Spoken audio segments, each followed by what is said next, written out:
नमस्कार, आप देख रहे हैं न्यूज़ CG 24। इस वक्त हम मौजूद है रायपुर DD नगर के केंद्रीय विद्यालय के जस्ट सामने पे, जहां पे आप देख सकते हैं कि कुछ दिन पूर्व ही ये रोड का निर्माण हुआ था और आज ये टूटे हुए नज़र आ रहे हैं। बारिश का दिन है और साथ में यहां 8 फीट 9 फीट के गड्ढे करके ये नगर निगम का बड़ी लापरवाही सामने आ रहा है, जहाँ पर पानी भरा हुआ है और साथ में ही केंद्रीय विद्यालय सामने है। यहाँ बच्चे से लेकर बूढ़े सभी यहाँ पे रहवासी भी हैं। इनको ये खतरा सामने आ रहा है और इनको ये गड्ढा पानी भरा हुआ है, जिससे पानी गंदा होने के कारण यहाँ बारिश की मौसम है, जिससे कई प्रकार की बीमारियां भी उत्पन्न हो सकती है।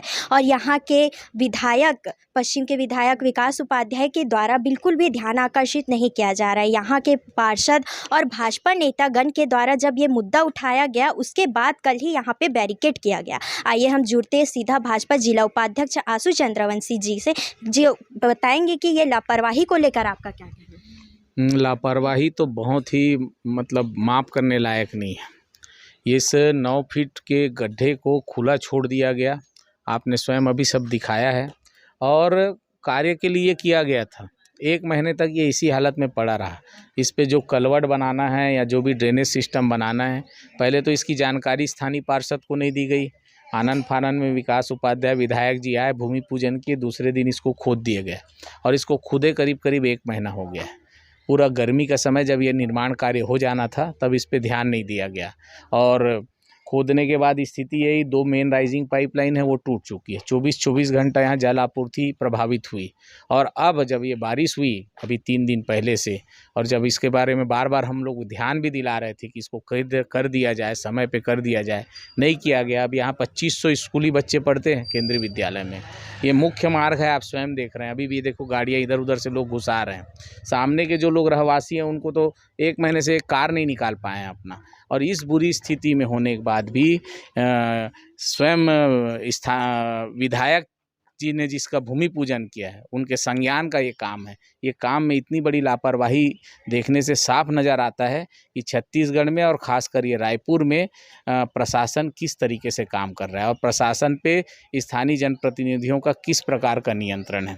ये तो अभी 2 दिन पहले हमने यहाँ पे आकर तैराकी, बच्चे लोग यहाँ तैर रहे थे, उनको निकाल के हमने वहाँ तैराकी और ये सब जब यहाँ पे प्रदर्शन किया ध्यान आकर्षित करने के लिए, तब ये आपको ये जो सुरक्षा घेरा भी दिख रहा है, ये इसको अभी 2 दिन पहले कल ही किया गया है और विभिन्न समाचार माध्यमों में इसको उठाया भी गया है। तो हमारे प्रशासन से मांग है कि हम ये घेर के यहाँ प्रदर्शन करने के लिए नहीं था, ये कि यहाँ पे आए और ये बैरिकेड काम को किया जाए।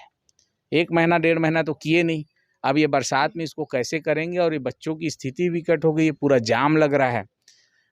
तो प्रशासन से मांग है कि जो ये लापरवाही, जो दोषी लोग हैं जिसके कारण से ये हुआ है, उस पर कार्रवाई की जाए। जब जोन अधिकारी से बात किए तो उनका कहना है हमने ठेकेदार को 2 नोटिस दिया है। नोटिस देने से क्या होगा भाई? आप यहाँ पे जब इतनी बड़ी लापरवाही हुई है, पैसे का दुरुपयोग हुआ है, कार्य भी सिद्ध नहीं हुआ है, 27 लाख का ये काम है और उसके बाद इस पे कुछ नहीं, तो जवाबदारी किसकी है? किसने लापरवाही की?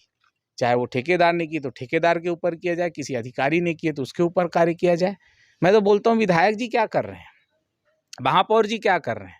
मैं अभी प्रश्न किया तो बता रहे हैं कि विधायक जी बोलते हैं तो नगर निगम का काम है। तो मैं प्रश्न पूछता हूँ, क्या नगर निगम राज्य सरकार से बाहर है क्या? संसदीय सचिव हैं PWD विभाग के, नगर निगम उनकी बात नहीं सुन रहा है क्या? तो ये सब एक दूसरे के ऊपर टालने का काम है। कार्य में घोर लापरवाही हुई है और इसमें तो मुझे भ्रष्टाचार की भी गंध आ रही है, तभी ये काम इस स्थिति में आके रुका हुआ है और किसी का किसी पे नियंत्रण नहीं है। इसमें जांच की जाए और इस कार्य को तुरंत करवाया जाए। देख सकते हैं आप, पानी भरा हुआ है और काफ़ी बदबू और कीड़े सामने आ रहे हैं। इससे गंदगी और साथ में स्वास्थ्य पर भी बहुत इफ़ेक्ट पड़ सकता है। इसको लेकर क्या कहते हैं? अब ये तो लापरवाही के कारण ही ये सब हो रहा है।